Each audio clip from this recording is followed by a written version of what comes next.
Well, the West. We often toss the word around. The West. Briefly, the West which arose out of the fusion of Hebrew and Greek cultures in medieval Christendom.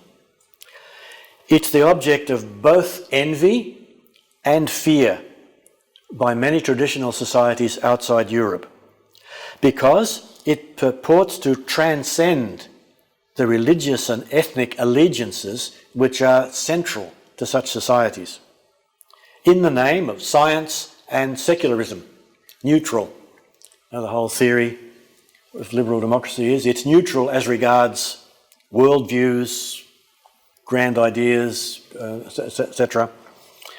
And this is, you've seen in countries like Algeria and Egypt, there were elections and there were parties who came from a secular liberal background. They got nowhere near success. It's just not trusted. So, although it may well be true that in the age of colonialism, what you might call the civic space of Western political structures were arbitrarily imposed on the sacral spaces of such societies without much attention to the repercussions, the way they might function. It does not follow that a putative global civil society would simply be the extension of Western political structures to the rest of the world. At first sight, that's how you might think of it. Oh, so now they're going to westernise the whole world. Not at all, not necessarily. This is a whole different dynamic. This is the point at which the world's religions, even when they are instrumentalised to become the ideologies of such authoritarian regimes, Saudi Arabia, Sunni, Iran, Shiite, not to mention Islamic State and these perverse movements, this is where they enter the stage. They're inescapably involved in this dynamic of global civil society. And in this new space, which they all inhabit, the religions are confronted with one another in ways never experienced in their countries of origin. I've had students from California who tell me there'd be a Zen Buddhist temple on this corner and a Theravada one there and a Tibetan one here. They've got no choice but to get to know one another and at least be polite to one another. Ecumenism, if you like.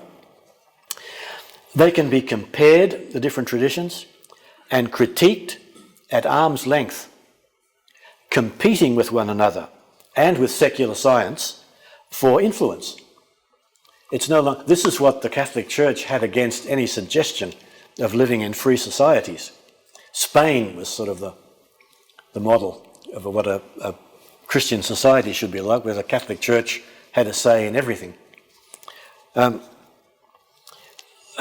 whereas traditionally each religious tradition defined a complete, coherent world of meaning, now no one of them defines the whole of reality. And if we Catholics cast our minds way back to it, was never really the case in Australia, but there was a time certainly in many traditions where one simply lived within the world created by that tradition. It explained everything that was the world. Full stop, no need to worry about anyone else. Well, that has definitively gone practically everywhere. The religions are relativized simply by inhabiting the global public sphere with its ubiquitous electronic media. If you happened to see Four Corners last night, you got an object lesson in the colossal impact of the internet and so-called social media, which I have nothing to do with, but I appreciate they're a dynamic force. It was very sobering. This influence is immense. We've hardly begun to understand it and analyse it. It's influencing the way people all over the globe think, imagine, dream. It's going to be tremendous, and especially for the religions. And this applies, of course, to Christianity just as much as any other tradition. They are each in search of their function in this new and somewhat daunting situation of unrestricted pluralism, where none of them has unquestioned influence. They have to compete for it and fight for it. As has been well said, religion has become deregulated and deprivatised. Tolerance of others, such as the Catholic Church learned in Dignitatis Humanae and Nostra Aetate, is a necessary first step, certainly. But it is not enough to cope with the challenges of pluralism.